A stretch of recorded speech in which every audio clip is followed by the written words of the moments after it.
بندر اور مگرمچھ۔ ایک دفعہ کا ذکر ہے کہ ایک بندر ندی کے کنارے ایک درخت پر رہتا تھا۔ بندر اکیلا تھا کیونکہ اس کا کوئی دوست یا خاندان نہیں تھا، لیکن وہ خوش اور مطمئن تھا۔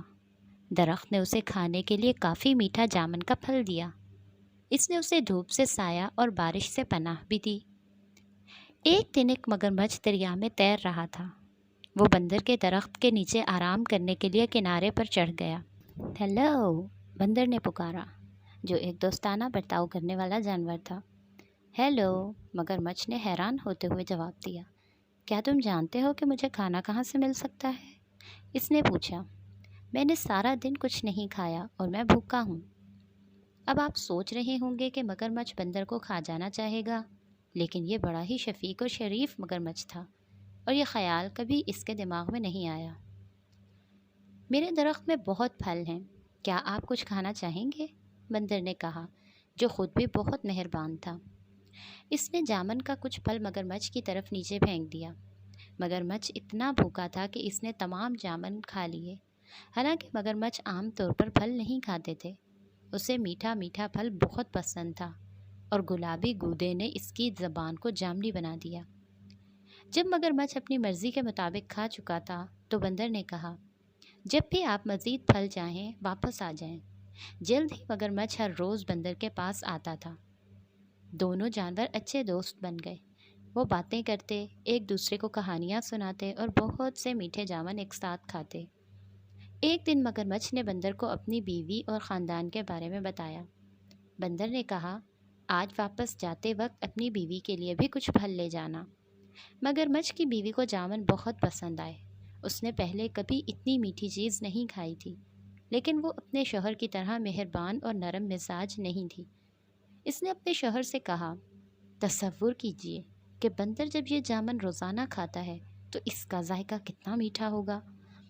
مہربان مگرمچھ نے اپنی بیوی کو سمجھانے کی کوشش کی کہ وہ بندر کو نہیں کھا سکتا، وہ میرا سب سے اچھا دوست ہے، اس نے کہا۔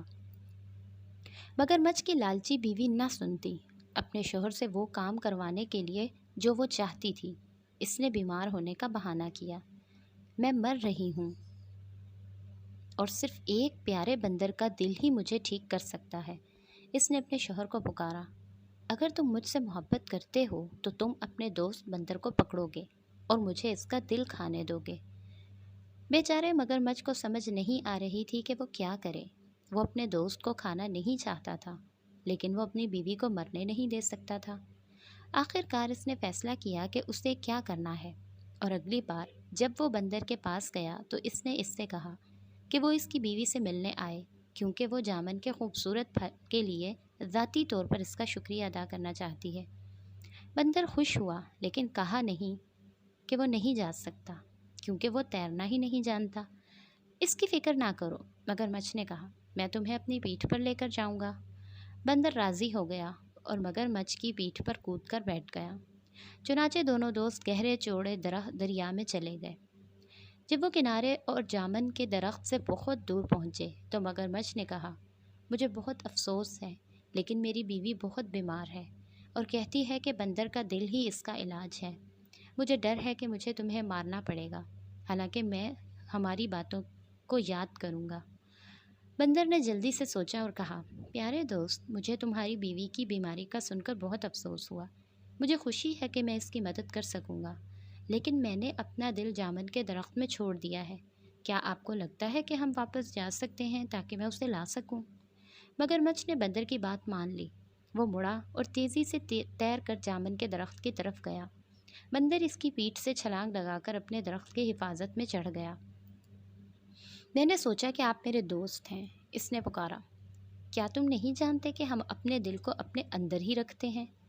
میں پھر کبھی تم پر بھروسہ نہیں کروں گا اور نہ ہی تمہیں اپنے درخت کا پھل دوں گا۔ چلے جاؤ اور واپس نہ آنا۔ مگرمچھ نے اپنے آپ کو بہت بے وقوف محسوس کیا۔ اس نے ایک دوست اور اچھے میٹھے پھل کی فراہمی کھو دی تھی۔ بندر نے خود کو بچا لیا تھا کیونکہ اس نے جلدی سوچ لیا تھا۔ اس دن سے اس نے پھر کبھی مگرمچھوں پر بھروسہ نہیں کیا۔ اگر آپ اسی طرح کی مزے کی کہانیاں مزید سننا چاہتے ہیں تو میرے چینل کو سبسکرائب کیجیے اور اس کو اپنے تمام دوستوں کے ساتھ شیئر کیجیے۔ چلے ملتے ہیں پھر کسی نئی کہانی کے ساتھ، تب تک کے لیے اللہ حافظ۔